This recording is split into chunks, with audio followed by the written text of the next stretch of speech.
Episode to me 11 question है जिसमें all 4 traders Mark Minervini, David Ryan, Dan Zanger and Mark Ritchie ने stock selection पे अपने अपने थॉट्स एंड एक्सपीरियंसेस शेयर किए हैं। क्वेश्चन 1, बिग पोटेंशियल वाले स्टॉक खोजने का सेबल अच्छा तरीका क्या है?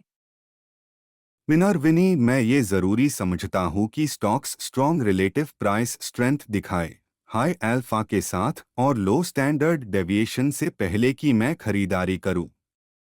रिलेटिव स्ट्रेंथ रुपीस के सब्जेक्ट पर जो पहली किताब मैंने पढ़ी थी वो थी the relative strength concept by Robert Levy. आजकल मार्केट में स्ट्रॉन्ग रुपीस स्टॉक्स को स्क्रीन करने के लिए काफ़ी टूल्स अवेलेबल है, फ्री टूल्स भी है और पेड सब्सक्रिप्शन प्लेटफॉर्म्स भी। रायन, मैं उस सवाल को ग्रोथ स्टॉक्स ढूंढने पर शिफ्ट करना चाहता हूं, क्योंकि मैं सिर्फ इसलिए कोई स्टॉक नहीं खरीदता क्योंकि वो ऊपर जा रहा है। स्टॉक को मार्केट में अच्छा परफॉर्म करना चाहिए और उसका अर्निंग्स प्रोफाइल अन सबसे बढ़िया विनिंग स्टॉक्स जैसा होना चाहिए जो कभी रहे हैं। जो सोर्स में इन सबसे ज्यादा उसे करता हूं वो है मार्केट स्मिथ, उसके बाद इन्वेस्टर्स बिजनेस डेली। दोनों सोर्सेज इस तरीके से डिजाइन किए गए हैं कि आपको बेस्ट ग्रोथ स्टॉक्स ढूंढने में मदद मिल सके। ये दोनों आपको काफी स्क्रीन्स और लिस्ट्स देते हैं ताकि आप बेस्ट स्टॉक्स पर फोकस कर सको। ज़ैंगा, मेरे लिए प्राइस एक्शन सब कुछ है। मुझे बड़े मूवर्स दिखाए और मैं आपको वो स्टॉक दिखाऊंगा जो मैं खरीदना चाहता हूँ। हाँ, मैं इसमें स्टेल्थी रहूंगा और एक स्पेसिफिक सेटअप का इंतजार करूंगा इससे पहले कि मैं कंसिडर करूं। कभी कभी मुझे एक स्ट्रॉन्ग मूवर में जंप करने से पहले कुछ महीने भी रुकना पड़ता है जब तक सही सेटअप नहीं मिलता।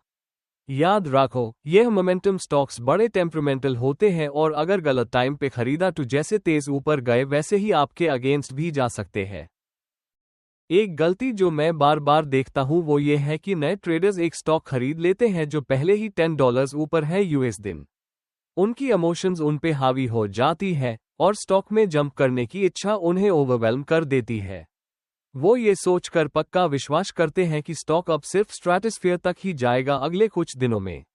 लेकिन कुछ हार्ड रिवर्सल्स के बाद यह ट्रेडर्स मार्केट की क्रूल विसिसिट्यूड्स को दोष देते हुए चले जाते हैं, जबकि उन्हें अपने आप को संभालने की कमी का जिम्मा लेना चाहिए। रिची टू, मेरे हिसाब से बेस्ट सिचुएशंस अक्सर सबसे ज्यादा डरावनी लगती हैं।